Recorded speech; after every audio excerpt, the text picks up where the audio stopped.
গতকাল একজন দেশের বিজ্ঞ প্রাজ্ঞ প্রবীণ আলেমের বয়ান শুনেছি। তিনি বলছেন, আল্লাহর রসুল সাল্লাল্লাহু আলাইহি ওয়াসাল্লামের রওজা মুবারকের সামনে গিয়েও যদি কেউ দয়াল নবীজিকে সালাম দেয়, সেখান থেকে সালাম দিল নবীজি শুনে না। দুঃখের বিষয় হলো, সেই মজলিসে যারা যুবক ছিল, তরুণ ছিল, অল্প বয়স, তারা ওই বয়োজ্যেষ্ঠ আলেমের এই কথার সাথে ঠিক বলেছে। আমরা কষ্ট পাই, দায়িত্বশীল আলেমরা কথা বলবে ডকুমেন্ট দিয়ে, রেফারেন্স দিয়ে, কোনো না কোনো কিতাবের হাওলা দিয়ে, কোনো হাদিস শরীফের এবারত দিয়ে বা কোরআনুল কারীমের আয়াত দিয়ে, তখন আমরা তাদের প্রতি আন্তরিকভাবে সন্তুষ্ট হই এবং কিছু শিখারও চেষ্টা করি। কিন্তু দায়িত্বশীল অবস্থান থেকে যখন কোনো ধরনের রেফারেন্স ছাড়া নিজের ব্যক্তিগত একটা মতাদর্শ মানুষের উপর চাপায় দেয়, এমন একজন বয়স্ক আলেম যদি বলে নবীজি রওজা মুবারকের কাছে গিয়ে সালাম দিলে নবীজি শুনে না, এরকম একজন ওনার চেয়ে আরো বয়স্ক আলেম যদি বলে, আপনারা একটা হেজিটেশনে পড়ে যাবেন। এত পুরান আলেম, বয়স্ক আলেম, উনি এত জাননেওয়ালা আলেম, ওনার অতগুলি ডিগ্রি, উনি যদি বলে নবীজি শুনে না, তখন এটা একটা প্রভাব পড়বে, যুবকদের মাঝে একটা প্রভাব পড়বে। আমি আপনাদেরকে সতর্ক করতে চাই, আল্লাহর হাবিবের মোহাব্বতে আপনাদেরকে সতর্ক করতে চাই। বয়স বেশি হোক, কিন্তু শানে রেসালত, শানে নবুয়তের বিরুদ্ধে রেফারেন্সবিহীন কথা যদি কেউ বলে, সেই কথা গ্রহণ করা যাবে না। আমার ভাই মহিউদ্দিন তানবীরের মতো অল্প বয়সের লোক হোক, আমার ভাই রজবী সাহেবের মতো মিডিয়াম বয়সের লোক হোক, কিন্তু ওনার কথার সাথে যদি কোরআন সুন্নাহর দলিল থাকে, রেফারেন্স থাকে, সলফে সালিহিনের অনুসরণ থাকে, তাহলে ওনার বয়স বেশি না হলেও আল্লাহ এবং আল্লাহ রসুলের কথা মানার জন্য সেই রেফারেন্স ভিত্তিক কথাগুলি আপনাদের মানতে হবে। আল্লাহর হাবিব রওজা মুবারক থেকে শুনতে পান, রওজা মুবারকের সামনে গিয়ে সালাম দিলে শুনতে পান, এটাও সহিহ হাদিস। প্রিয় ভাইয়েরা আমার, প্রবীণ বয়সের একজন আলেম যখন বলে আল্লাহর হাবিবের রওজা মুবারকের সামনে গিয়ে নবীজিকে সালাম দিলে নবীজি শুনেন না, ফেরেশতা নিয়া তারপরে নবীজির কাছে সালাম পৌঁছে দিলে নবীজি উত্তর দেয়, এই যে একটা কথা বললেন, কথার পিছনে কোনো দলিল নাই। ওই যে আমি মাঝে মধ্যে বলি, এদের সবচেয়ে বড় দলিল হলো কিতাবুল আন্দাজ। কিতাবুল আন্দাজ মানে অনুমান নির্ভর কথা, কোরআন হাদিসের উপরে ডিপেন্ড করে কথা না।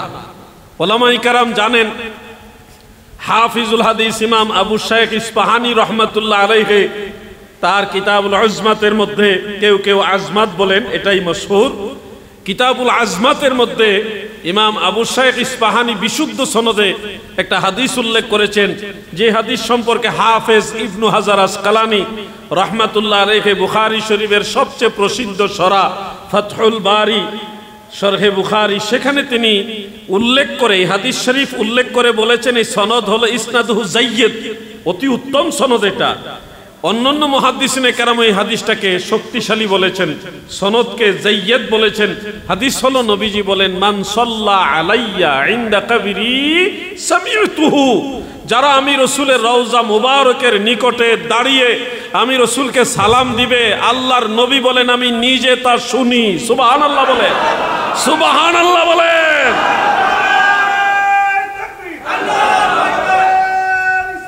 ইয়া রাসূলুল্লাহ। প্রিয় ভাই আমার, এই হাদিস শরীফটা জাইয়্যিদ, শক্তিশালী সনদের। তবে যুবকদেরকে সতর্ক করে দেই, ঠিক এই হাদিস শরীফটাই ইমাম বাইহাকি রহমাতুল্লাহ আলাইহি বর্ণনা করেছেন শুআবুল ঈমানের মধ্যে। ওই সনদটা আবার দুর্বল, দাঈফ।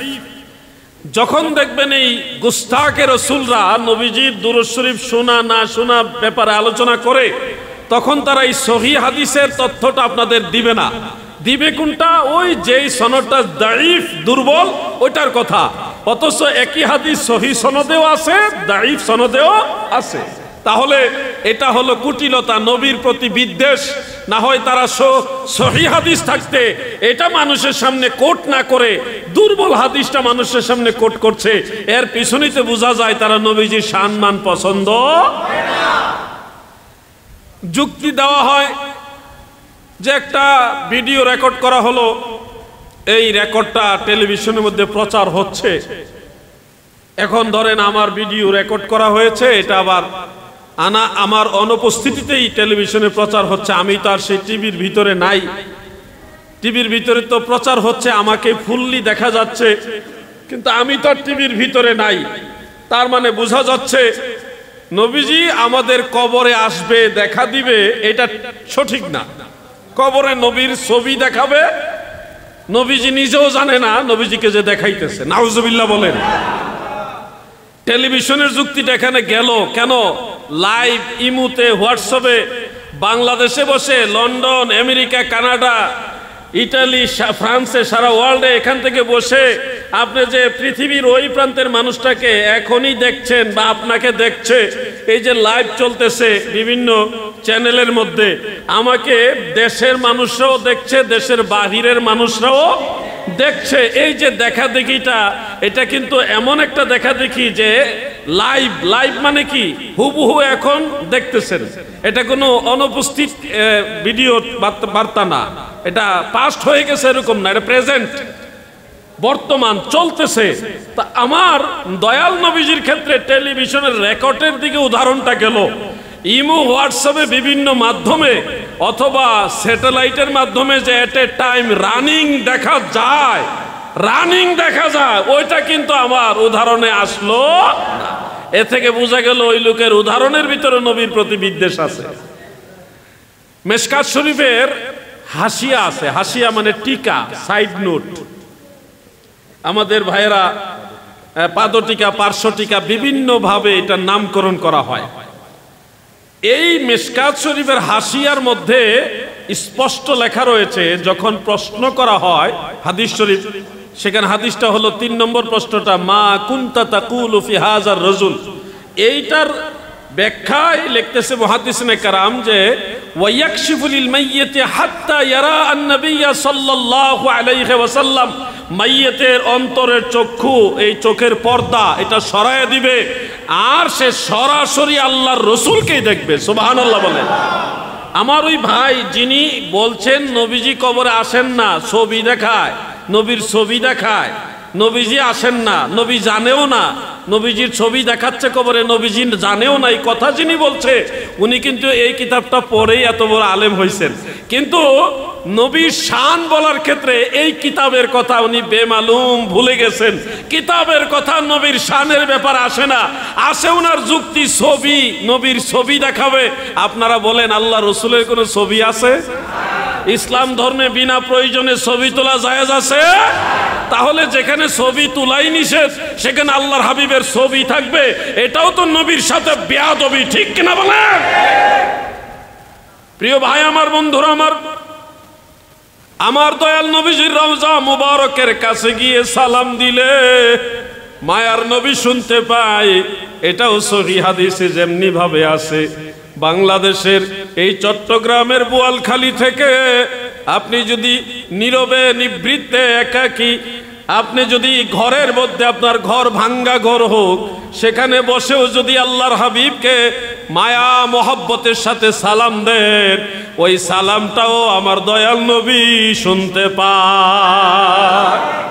মদিনা শরীফ গিয়ে সালাম দিলে শুনেন, এটা তো সহিহ হাদিসে আছে, এটাও আছে, এখান থেকেও সালাম দিলে নবীজি শুনতে পায়। কিন্তু আমার ভাইয়েরা কষ্ট করে এই দলিলগুলি খুঁজেন না, তালাশ করেন না, অথবা তালাশ করে পেলেও নবীর সাথে যেহেতু এই কথাগুলি নবীজির পক্ষে, নবীর সম্মানের পক্ষে, সেহেতু এগুলি ওনারা নিতে চায় না। এটা হলো মূলত নবীজির প্রতি একটা বিদ্বেষ, খারিজিদের আলামত। আল্লাহ আমাদেরকে খারিজিদের খপ্পর থেকে হেফাজত করুক, বলেন আমিন। আমরা এখান থেকে সালাম দিলে নবী শুনে কিনা? এটা আপনাদের বিশ্বাসে আছে কিনা? শুনুন দাদু, এখান থেকে মদিনা শরীফ বেশি দূরে নাকি হাউজে কাউসার বা লৌহে মাহফুজ বেশি দূরে? কোনটা বেশি দূরে বাস্তবতার নিরিখে বলে?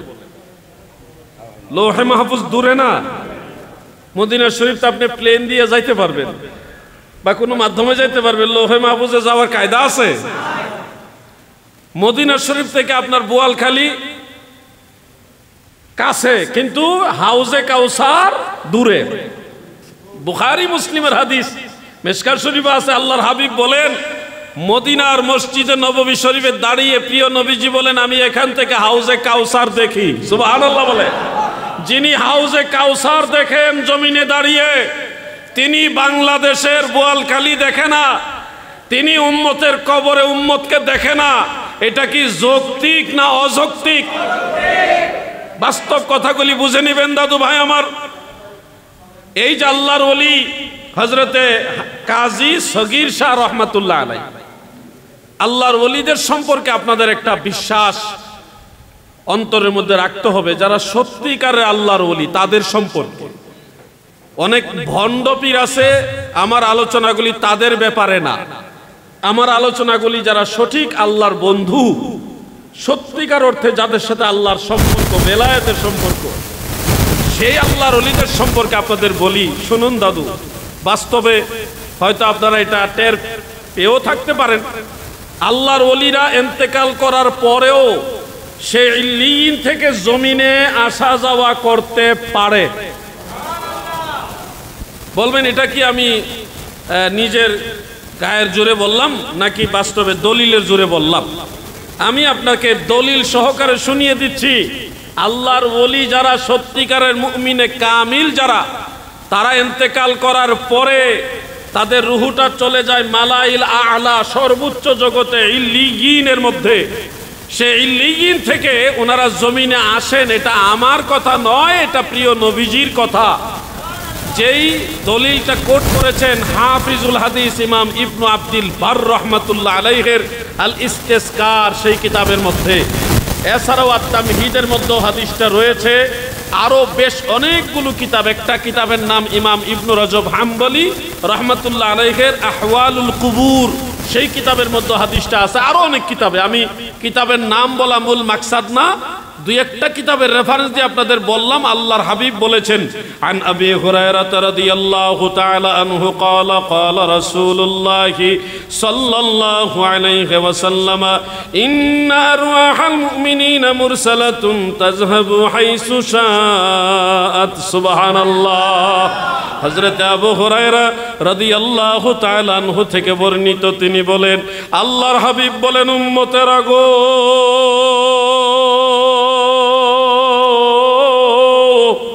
ইন্না আরওয়াহাল মুমিনিনা মুরসালাতুন, নিশ্চয় মুমিন বান্দাদের রূহ সমূহ, এই মুমিন বলতে সাধারণ মুমিন না গো, এটা মুমিনে নাকিস নয়, এটা হলো মুমিনে কামিল যারা আল্লাহর ওলি হয়ে গেছে। ওই ধরনের মুমিনে কামিল যারা, আল্লাহর হাবিব বলেন তারা লৌহে মাহফুজ সহ এই দুনিয়ার সব জায়গায় বিচরণ করে। মুরসালাতুন তাযহাবু হাইসু শাআত। শুধু এই বোয়ালখালী না, এই মসজিদ না, আল্লাহর ওলিরা আল্লাহর দেওয়া ক্ষমতায় গোটা দুনিয়ার আনাচে কানাচে যেখানে খুশি ওইখানে রুহানি ভাবে সায়ের করে। আল্লাহর হাবিবের হাদিস।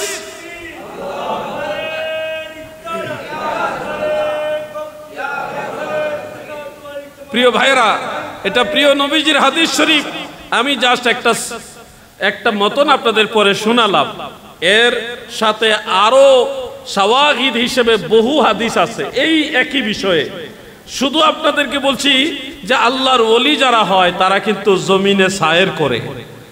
অনেক মসজিদে দেখবেন গভীর রাত্রে, আমি নিজে বেশ কয়েকবার দেখেছি, শেষ রাত্রে যখন রাত্র 2টা, 2:30, 3টা এরকম সময় হয়, ওই সময় অনেক মসজিদে নামাজের তিলাওয়াতের আওয়াজ পাওয়া যায় বা কেউ নামাজ পড়তেছে, এরকম একটা অনুভব করা যায়। আমি অনেকবার এরকম অনুভব করেছি, অনেক জায়গায় দেখেছি।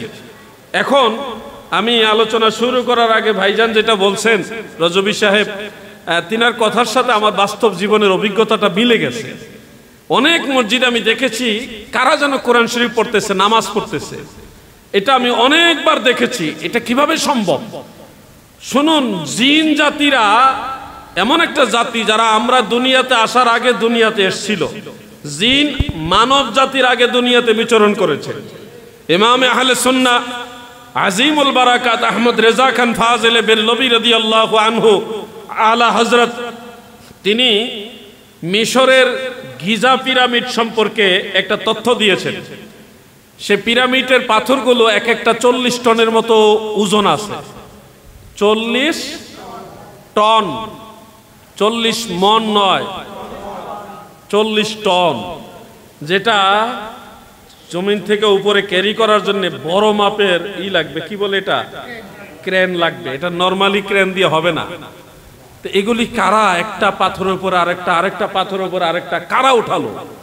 এটার একটা ঐতিহাসিক প্রেক্ষাপট তুলে ধরতে ধরতে বৈজ্ঞানিক বিশ্লেষণ সহ আলা হযরত রাহিমাহুল্লাহ তিনি লিখেছেন যে এগুলি সাধারণত দুনিয়াবি কোনো মানুষের কাজ না। এই দুনিয়াতে বাবা আদম আলাইহিস সালাম হলেন প্রথম মানুষ। তিনার আগে কিন্তু এই জমিনে মানব জাতি ছিল না। এর আগে, তিনার আগে এই জমিনে জিন জাতি ছিল। এই জন্য কোরআন শরীফে জিনের কথা আগে আসছে, মানুষের কথা পরে আসছে। ওমা খালাকতুল জিন্না ওয়াল ইনসা, জিনের কথা আগে আসছে। কারণ জমিন আল্লাহ তাআলা জিন পাঠাইছে আগে। সেই জিনদের দ্বারা এটা সম্ভব যে 40 টন আর 50 টন হোক বা 30 টন হোক, এই বিশাল বড় বড় ভারী পাথরগুলি সাগরের নিচ থেকে তুলে এনে একটার পর একটা সাইজ করে রাখা, এটা জিনদের দ্বারাই সম্ভব বলে আলা হযরত উল্লেখ করেছেন। এটা একটা মত। আবার আমরা আরেকটা তথ্য জেনেছি, মূসা আলাইহিস সালামের জামানায় একটা জাতি ছিল, ওই জাতির নাম আমালিকা জাতি। এই আমালিকা জাতিরা এত আকারে বড় ছিল যে যাদের পায়ের হাঁটুর নিচে তৎকালীন বনি ইসরায়েলের মানুষগুলি পড়ে থাকতো, এত বড় আকারের মানুষ ছিল। তো এদের সাথে যুদ্ধ করার জন্য আল্লাহ তাআলা মূসা আলাইহিস সালামকে বলছিলেন যে তুমি তোমার বনি ইসরায়েলের কওম নিয়ে তাদের সাথে যুদ্ধ করো।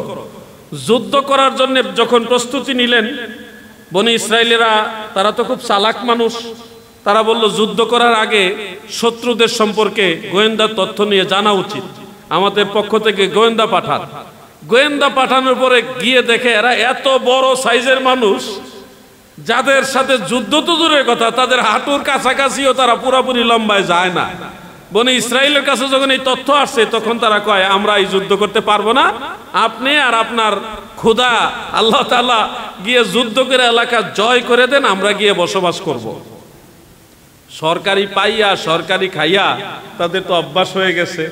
বিশাল বড় রেড সি, বড় একটা নদী পার হয়ে গেছে, পানি সরাই দিছে আল্লাহ, তারা পার হয়ে গেছে। ফেরাউন ডুইবা মরছে, কিন্তু বনি ইসরায়েলদেরকে আল্লাহ পার করে দিয়েছে। এই পারে আইসা খাবার পানি নাই।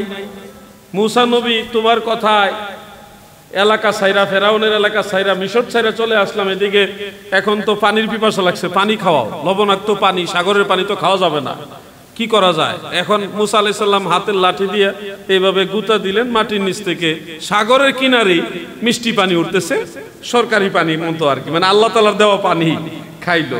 কিছুক্ষণ পরে ক্ষুধা লাগছে, পেটের ক্ষুধা, এখন কি করব? এখন আল্লাহ তাআলা মানে আসমানি খাবার মান্না ওয়া সালাওয়া পাঠাইলেন, আসমানি খাবার, সরকারি খাওয়ান আর কি।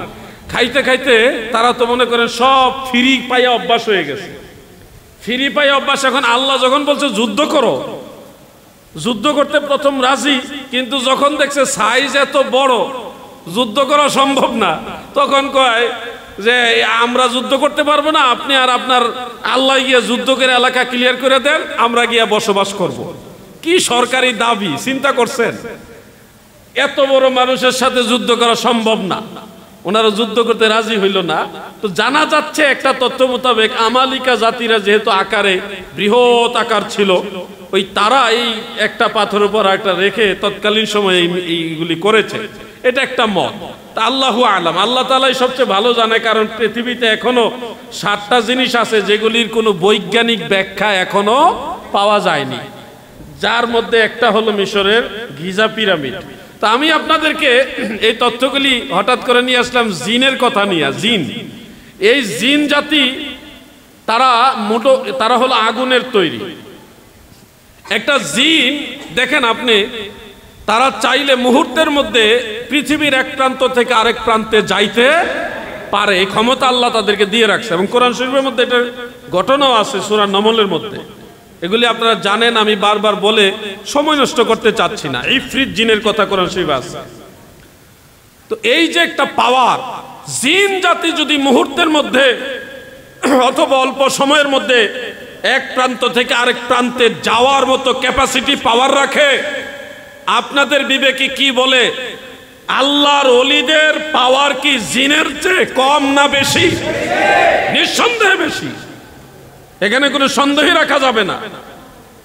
আরেকটা হাদিস শরীফ আপনাদেরকে বলি, তাহলে আরো ক্লিয়ার হবে জিনিসটা। মুসান্নাফ ইবনে আবি শাইবা এই কিতাবের মধ্যে উল্লেখ, কিছু যুবক আছে কয় বুখারী মুসলিমের কথা কয়, বুখারী মুসলিমে আসেনি। আরে বাবাজি, যে কিতাবগুলোর নাম আমরা বলি এগুলি তোমরা হুজুররাও ঠিক মতো পড়ে না অথবা খুঁজেই পায় না, যার কারণে তারা সীমাবদ্ধ কয়েকটা হাদিসের মধ্যে, কয়েকটা কিতাবের মধ্যে সীমাবদ্ধ থাকার কারণে তারাও এগুলি জানে না, তোমরা তাদের ফলোয়ার্স। এখন তোমরা ওই সমস্ত কিতাবের কথা শুনলে বুখারী মুসলিমে আছে। এখন আপনি যদি বলেন আমি বলতেছি মিশরের গিজা পিরামিডের কথা, আপনি যদি বলেন বোয়ালখালীর কথা বলেন, আপনার দৌড় হইল বোয়ালখালী পর্যন্ত, আপনার জানা আছে বোয়ালখালী পর্যন্ত। এখন আপনার কাছে তো মিশরের কথা ভালো লাগবে না। মুসান্নাফ ইবনে আবি শাইবা এই ধরনের প্রাচীন প্রাচীন কিতাবের নাম শুনলে যারা বলে বুখারী মুসলিমে আসেনি বলেন, তাদের দৌড়টা হইল ওই পর্যন্তই। মনে রাখবেন, এই মুসান্নাফ কিতাবটা যিনি লিখেছেন উনি ইমাম বুখারীর উস্তাদ, ইমাম মুসলিমেরও উস্তাদ, দুনু শাইখাইনের উস্তাদ। তাহলে ছোটখাটো ইমাম না বড় ইমাম? ইমাম বুখারীর উস্তাদের লেখা কিতাব, তাও বুখারী এবং মুসলিম দুইটা কিতাব একসাথে করলে যতটুকু বড় হবে এর চেয়ে বড় কিতাব হলো ওইটা মুসান্নাফ ইবনে আবি শাইবা। সেই কিতাব থেকে একটা হাদিস আপনাদের শোনাই, মুজামুল কবির লিত-তাবারানির মধ্যে হাদিসটা আছে। প্রিয় ভাই আমার, আল্লাহর হাবিব রাহমাতুল লিল আলামিন ফজরের নামাজ পড়ে একদিন মসজিদে নববী শরীফ থেকে বের হলেন। বের হওয়ার পরে নবীজির সামনে একজন সাহাবী দাঁড়ায় গেলেন। আল্লাহর হাবিব দয়াল নবীজি বললেন, ওই সাহাবীর নাম হলো হারেস। হারেস রে, আজকে ভোরবেলাটা তোমার কেমন হলো? তিনি উত্তরে বললেন, আজকের ভোরবেলাটা হাক্কান মুমিনান, আমার আজকের ভোরবেলাটা সত্যিকারের মুমিন হিসেবে হয়েছে। আল্লাহর হাবিব বলেন, ফাংজুর মাজা তাকুলু, তুমি কি বলছো তুমি ভালোভাবে নজর করে বলো, কেননা প্রত্যেক জিনিসের হাকিকত আছে। ফাইন্না লিকুল্লি হাকিকাতিন হাকিকা, কেননা প্রত্যেকটা হাকিকতেরও হাকিকত আছে। মাল হাকিকাতু ঈমানাক, তোমার এই ঈমানের হাকিকত কি? যে সত্যিকারের ঈমান নিয়ে তুমি আজকে সকালবেলা পার করছো, এই সত্যিকার ঈমান বলতে কি বুঝাচ্ছ, এর হাকিকত কি? তিনি উত্তরে বললেন, আমার ঈমানের হাকিকত হলো কান্নি আনজুরু ইলা আরশে রাব্বি বারজান, আমার ঈমানের হাকিকত এই জমিনে দাঁড়িয়ে আমি আল্লাহর আরশে আজিম দেখি। সুবহানাল্লাহ বলেন।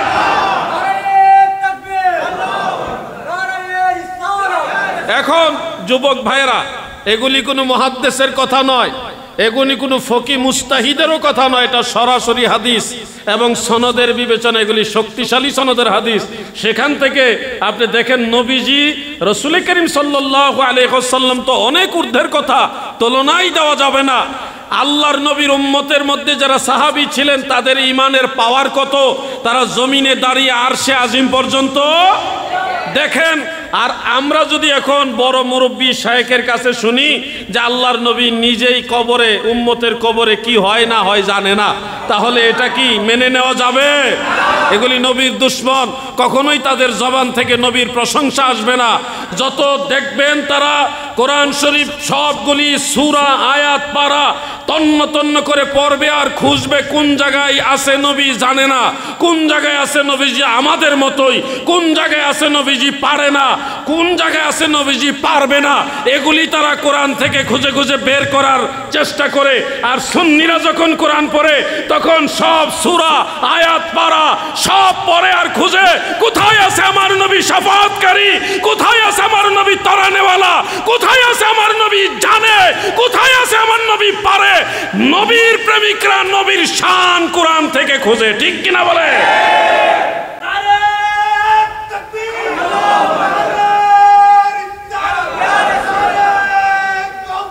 প্রিয় ভাইরা, দৃষ্টিভঙ্গি আলাদা, কোরআন আলাদা না, কোরআন একই, কোরআন এক, কিন্তু দৃষ্টিভঙ্গি ভিন্ন।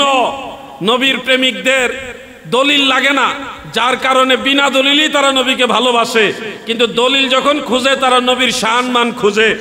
ও ভাই, গোলাপ ফুল থেকে মৌমাছি নিয়ে বানায় মধু, গোলাপ ফুল থেকে পানি নিয়ে, বিভিন্ন ফুল থেকে পানি নিয়ে মৌমাছি নিয়ে বানায় কি মধু, কিন্তু একই ফুলের পানি নিয়ে ভুমরা পোকা বানায় বিষ। একই জায়গার পায়নি পানি, কারো কাছে বিষ, কারো কাছে মধু। কোরআনের মধ্যে কোরআনের সূরা আয়াত পারা সবই ঠিক আছে, কিন্তু দাদু দেখবেন সুন্নিরা যখন কোরআন পড়ে তখন এটার মধ্যে নবীজির মহব্বতের মধু খুঁজে পায়, আর নবীর দুশমনেরা যখন কোরআন পড়ে তখন এর মাঝে নবীর শানের বিরুদ্ধে দলিল খুঁজে। ঠিক কিনা বলে? এগুলি গুস্তাখে রাসূল, এদের সাথে আল্লাহর হাবিবের কোনো সম্পর্ক নাই, ইসলামের মূল দর্শন তাদের মাঝে নেই। আপনারা যদি সচেতন না হন তাহলে আপনারা ক্ষতিগ্রস্ত হবেন। আমাদের কথার সাথে এই 1400 বছরের সমস্ত ইমামদের কথা মিল পাইবেন, কারণ আমরা নতুন না, উইরা ইসা জুইরা বসি নাই। আমি মাঝে মধ্যে বলি, আমাদের এই আহলে সুন্নাত ওয়াল জামাত, এই সুন্নি জামাত আমরা স্বপ্নে পায়ে আবিষ্কার করিনি। সুন্নি জামাত মজলিসে শুরা দিয়ে আবিষ্কার করা হয়নি। সুন্নি জামাত কোনো নির্বাচন দিয়ে বানানো হয়নি। সুন্নি জামাতের প্রতিষ্ঠাতা হলো রাহমাতুল লিল আলামিন। আমরা নবীর দল করি। ঠিক কিনা বলেন? এটা স্বপ্নে পাওয়া দল না, মজলিসে শুরা দিয়ে এই দল বানানো হয়নি। এই দলের প্রতিষ্ঠাতা রাহমাতুল লিল আলামিন। সমস্ত সাহাবারা এই দলের সদস্য, সমস্ত তাবি, চার মাযহাব, সকল তরিকতের ইমামরা, সমস্ত আউলিয়ারা সুন্নি। একটা ইমামও আপনি দেখাতে পারবেন না, একজন ওলিউল্লাহ দেখাতে পারবেন না, একজন মুজাদ্দিদ মুজতাহিদ দেখাতে পারবেন না যে কইছে আমি ওয়াহাবি। কে ওয়াহাবি না? সব ইমামরা নিজেদের আকীদার অবস্থান যখন ক্লিয়ার করেছেন সবাই বলেছেন আমি আহলে সুন্নাহ ওয়াল জামাত। এজন্য আমাদেরটা ইতিহাস খুঁজলে দেখবেন ওই 1400 বছর ইতিহাসে সবকিছু আমাদের সাথে মিল আছে। হাজির নাজির, এলমে গায়েব, মুনাজাত বলেন, মিলাদ কিয়াম বলেন, কোনো কিছু আমাদের বানানো না। যারা জানে না এরা হইল মনে করেন একটা ফতোয়া জারি করে দিয়ে একটা ফিতনা লাগায় দেয়। জানার চেষ্টা করতে হবে। আজও পর্যন্ত শোনেন, আমার একটা মূল নীতি, আমার একটা নীতি হলো আমি বাতিলদের কথা শুনি, আমি তাদের কথাগুলি শুনি এবং নোট করি। নোট করার পরে আমি ওই কিতাবগুলি নিজে, কারো মাধ্যমে না, নিজে এগুলি যাচাই করি, তালাশ করি। এরপরে ওনার কথার সাথে বাস্তবতার মিল আছে কিনা দেখে তারপরে এই ব্যাপারে আহলে সুন্নাহ ওয়াল জামাতের ইমামরা কি বলছে ওইটা আমি খুঁজে তারপরে ডিসিশন নিই। খুঁজতে খুঁজতে খুঁজতে খুঁজতে এই পর্যন্ত দেখলাম, বেজার হবেন না, ওয়াহাবিদের বেশিরভাগই হইল ধান্দাবাজ, ভাওতাবাজ। এরা মানুষকে ধোঁকা দেয়। যেমন এই যুবক ভাইরা যারা কলেজ ইউনিভার্সিটিতে পড়েন, একটা হাদিস বলি, আপনারা আলেম ভাইরা কিছু বললেন না, আপনারা চুপচাপ থাকবেন।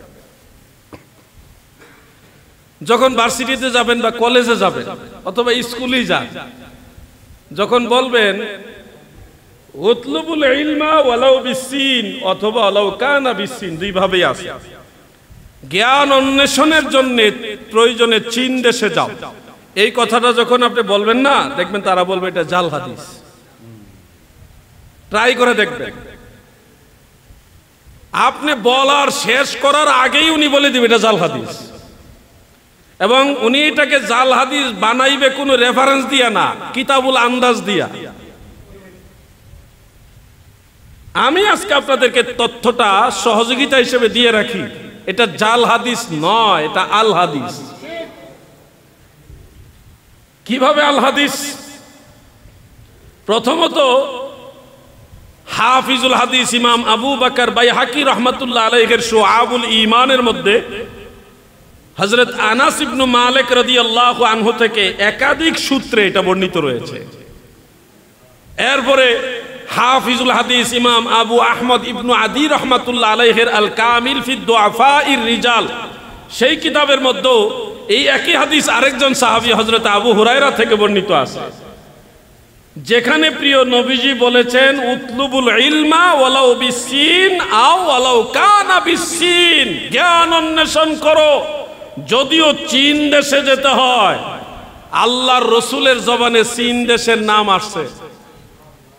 পৃথিবীর কত রাষ্ট্র, কত দেশ আছে, অনেক দেশের কথা কোরআনে আছে, হাদিসে আছে, কিন্তু নবীজি জ্ঞানের কথা বলতে গিয়ে চীন দেশের নামটা উচ্চারণ করেছেন এবং একাধিক সূত্রে এটা প্রমাণিত। মুহাদ্দিসিনে কেরাম বলেছেন, ইমাম মানাবি, আব্দুর রউফ আল মানাবি, জাইনুদ্দিন মানাবি, অন্যান্য মুহাদ্দিসরা, ইমাম সাখাবি, শামসুদ্দিন সাখাবি, ওনারা বলেছেন ইউকাউবি বাদুহা বাদান, একটা সূত্র আর একটা সূত্রকে এটা শক্তিশালী করেছে, মানে এটা উড়িয়ে ফেলে দেওয়ার মতো হাদিস শরীফ না, এটা শক্তিশালী হাদিস, যেখানে নবীজি চীন দেশের কথা বলেছেন এবং জ্ঞানের কথা বলতে গিয়ে চীন দেশের নাম রাহমাতুল্লিল আলামিন নবীজির জবান মুবারক এসেছে।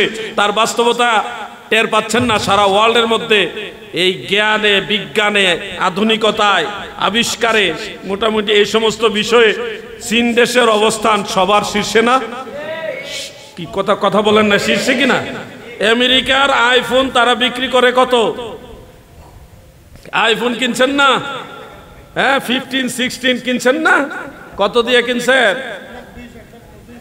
হ্যাঁ, আরো বেশি, 1,80,000, 1,80,000 বা 1,20,30 যাই আমরা বলি।